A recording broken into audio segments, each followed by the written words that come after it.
जर गंध तारा एवढ्या ताकदीनं वाजवतोय, कार्यकर्ते एवढे उत्साहात आहेत, तर समजून जायचं हे मंडळ कुठलं आहे. सातारचा श्रीमंत. हो सातारकर, आज मी आलोय सातारच्या श्रीमंतच्या पाद्यपूजन सोहळ्याला. गंधतारा असलं वाजवत होतं ना सातारकर, कानात नुसता धूरच. सातारकर साताऱ्यातला पहिला पाद्यपूजन सोहळा आहे आणि एवढ्या मोठ्या प्रकारे साजरा केला ना सातारच्या श्रीमंतांनी. गेल्या वेळचं डेकोरेशन बघायला रांगा लागलेलं रांगा. ह्या वर्षी सगळ्यांना नक्की उत्सुकता आहे, नक्की डेकोरेशन असणार काय, ह्या वेळचं वैशिष्ट्य काय. मी पण नक्की विचारत पडले की सातारचा श्रीमंत ह्यावेळी करणार काय. तर आज आपण आलतो पाद्यपूजन सोहळ्याला. एवढा भारी कार्यक्रम यांनी केलता मी बघून विचारत करत होतो की जेव्हा यांचा गणपती बाप्पा येणार तेव्हा नक्की तर असणार काय. लोक एवढी उत्साहात होती ना सातारकर, खरं म्हणजे एवढं भारी मला एवढ्या दिवसानंतर वाटलंय ना. आज तारीख रिव्हील होणार होती, आपला आगमन सोहळा किती तारखेला हे जे दिसतंय ना, नक्की मी ह्याच्यावरूनच कन्फ्युज होतो. नक्की काय विषय, नक्की काय सस्पेंड ठेवले सातारच्या श्रीमंत मंडळांनी. खरं सांगतो सातारकर, एवढं भारी मला पहिल्यांदा वाटलं ना. हे बघा, कार्यकर्ते पण एवढे उत्साहात होते ना. मंडळाचे सगळे कार्यकर्ते उपस्थित होते, पेटीतले सगळी लोक उपस्थित होते, लेडीज सुद्धा होत्या.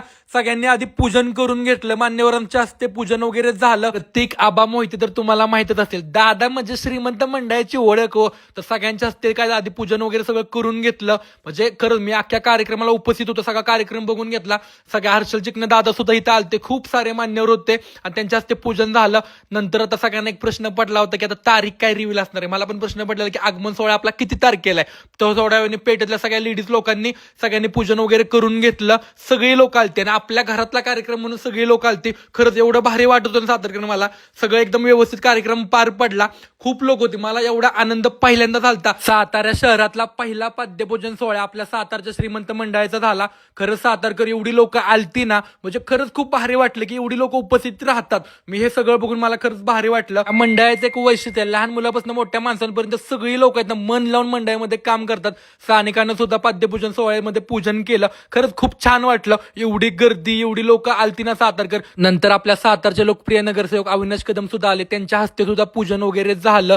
आणि सातारकर म्हणजे खूप जास्त मोठमोठे मान्यवर सुद्धा आपल्या कार्यक्रमाला उपस्थित होते, त्यांच्या हस्ते पूजन वगैरे सगळं झालं, व्यवस्थित झालं. आता एकच विषय राहिला होता की तारीख रिव्हील करायची होती. सगळे कार्यकर्ते एकदम जोमात होते आणि सातारकर तारीख रिव्हील होणार होती. तारीख रिव्हील झाली 29 ऑगस्टला आपल्या सातारच्या श्रीमंताचा महाआगमन सोहळा असणार आहे.